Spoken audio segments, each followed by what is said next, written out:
E então agora, depois de falarmos e ouvirmos o que é que se passa na Amazónia, na gastronomia da Amazónia, o nosso amigo Guilherme Guedes vai falar sobre a gastronomia portuguesa. Guilherme, estás aí?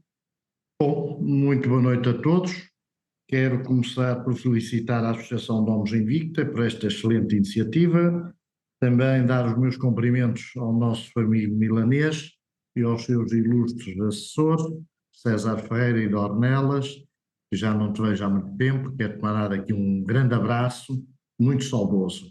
E quero cumprimentar também as senhoras e os senhores presentes que vão assistir. Não vos vou amassar muito com este tema de gastronomia, vamos apenas abordar a gastronomia portuguesa e as suas influências. É evidente que é uma maldade, a gastronomia discute-se à volta de uma mesa e não há nada na atividade humana que não comece, acabe ou esteja no meio de sempre uma mesa recheada de belas iguarias. Então, de uma forma rápida, deixem-me vamos lá ver se eu consigo partilhar aqui a tela. Atrapalhei-me aqui. Vamos lá ver. Muito bem, este que já está.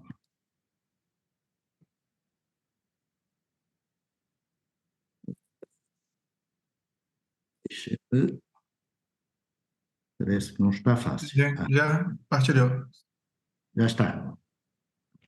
Portanto, a Sim. gastronomia portuguesa e as suas influências. Falar de gastronomia é uma coisa que leva muito tempo, porque quando nós começamos a trocar opiniões sobre gastronomia, é uma coisa muito pessoal.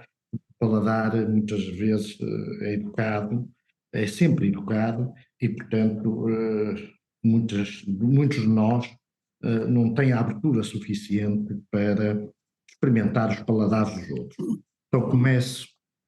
A gastronomia é uma das manifestações culturais mais importantes de uma sociedade, pois ela reflete a história, a geografia, o clima, as tradições e os costumes de um povo.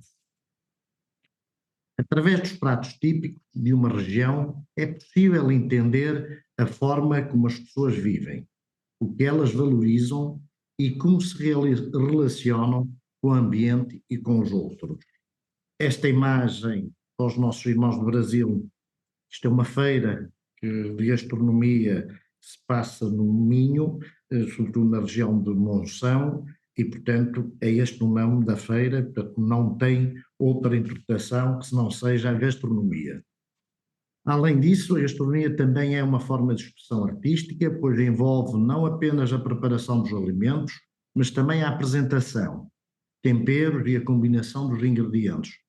Pratos típicos de uma região ou país são tão importantes para a identidade cultural que se tornam símbolos da sua cultura e são incorporados nas suas celebrações e nos seus rituais.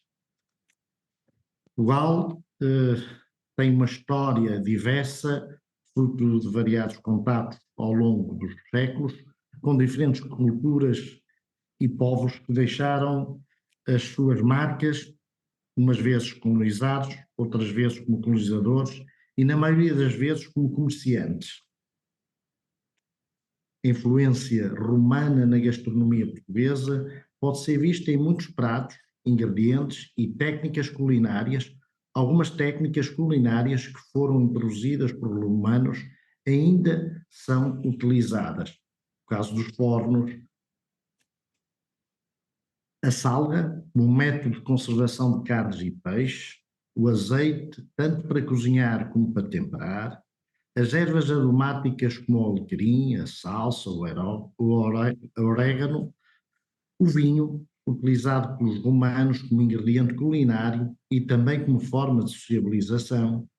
Os fornos tão importantes para a preparação do pão, dos bolos, de pratos de carnes e de peixe. O cozido à portuguesa é um prato que consiste numa mistura de carnes, porco, de vaca, frango, enchidos, chouriço, a morcela, os legumes, couve, cenoura, batata e grão de bico cozido num caldo saboroso. E acredita-se que este prato tem origem na época romana, pois os romanos eram conhecidos por fazer cozidos semelhantes. Os bolos de arroz são um doce tradicional português feito com farinha de arroz, açúcar, manteiga e ovos. Acredita-se que esta receita tem origem romana, uma vez que a utilização de farinha de arroz era muito comum na época romana. A sopa de pedra é um prato tradicional que consiste numa sopa de feijão com pedaços de carne, enchidos e legumes, a que se adiciona uma pedra limpa e fervida, como forma de intensificar o sabor. A lenda da sopa de pedra remonta à época romana, quando um soldado romano terá convencido uma aldeia inteira a fazer uma sopa com uma pedra.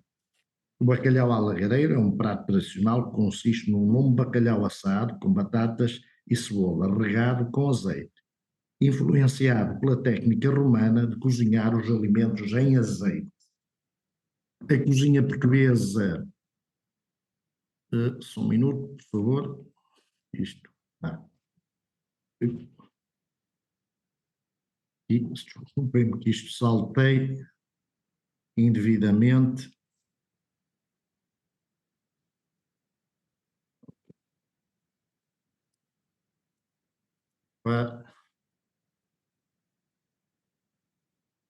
A cozinha portuguesa também tem uma forte influência árabe, principalmente devido à presença dos mouros na Península Ibérica por quase 800 anos. A influência árabe na culinária portuguesa é mais evidente na região do Algarve, onde a gastronomia local apresenta uma mistura de sabores e ingredientes do Oriente Médio.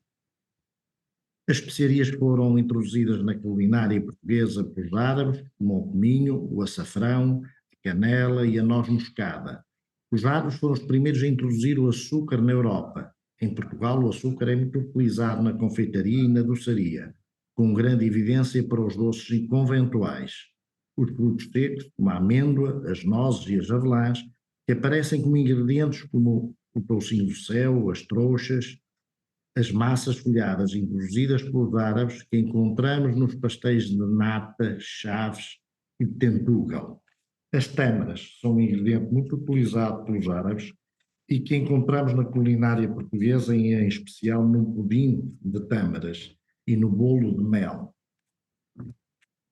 As almôndegas de carne picada temperadas com especiarias como o cominho e o coentro são uma herança da culinária árabe. A sorda é um prato tradicional do Alentejo que consiste em um caldo temperado com azeite, alho, coentros e pão duro, que é adicionado à sopa. O prato é muitas vezes acompanhado de ovos escalfados, que também têm origem árabe. O arroz doce é um doce popular em Portugal, que foi introduzido pelos mouros durante a sua ocupação. A época dos descobrimentos tiveram uma grande influência na gastronomia portuguesa. Durante este período, os portugueses estabeleceram rotas comerciais com várias partes do mundo e esta interação com outras culturas teve um impacto significativo na culinária portuguesa, com a introdução de novos ingredientes, técnicas e pratos. Os portugueses trouxeram muitas especiarias como a pimenta, a canela, o cravo da Índia e o gengibre, foram incorporados na culinária portuguesa. Estas especiarias são muito utilizadas em pratos como o bacalhau, com natas, a feijoada e o arroz de marisco. A descoberta do Novo Mundo trouxe para a Europa novos ingredientes, como o tomate, a batata, o milho e o feijão. E estes ingredientes foram incorporados na culinária portuguesa, influenciando pratos como a feijoada à transmontana e o cozido à portuguesa. Durante os descobrimentos, os portugueses aprenderam novas técnicas culinárias, como a técnica de cozinhar em panelas de barro, que foi introduzida pelos africanos. Esta técnica é utilizada em pratos como a cataplana de marisco e a carne de porco à alentejana. A caldeirada de peixe é um prato tradicional que tem como base o peixe fresco e legumes. Acredita-se que o prato tenha sido introduzido por pescadores portugueses durante as suas viagens marítimas e que tenha sofrido influência das técnicas de preparação de alimentos dos povos que encontraram pelo caminho. O arroz de pato é um prato que combina arroz, pato e chouriço e que tem origem na região de Braga, no norte de Portugal. Acredita-se que o prato tenha sido influenciado pela culinária do Oriente através de rotas comerciais estabelecidas pelos portugueses. O pudim de abade de Priscos é uma sobremesa feita com ovos, açúcar, toucinho, canela e vinho do Porto, e que tem origem no norte de Portugal. O pudim foi criado por um abade no século XIX, mas acredita-se que tenha sofrido influência da culinária brasileira devido à utilização de ingredientes como o toucinho. O caril de gamas é um prato que combina camarão, leite de coco, caril e especiarias e que tem origem na culinária do Oriente. A sua popularidade em Portugal deve-se em parte aos descobrimentos que trouxeram as especiarias e os ingredientes exóticos de outras partes do mundo. Terminei, quero agradecer a vossa paciência e espero que vos tenha despertado alguma curiosidade para que descubram as culinárias, as várias culinárias do nosso mundo luso-português. Muito obrigado a todos.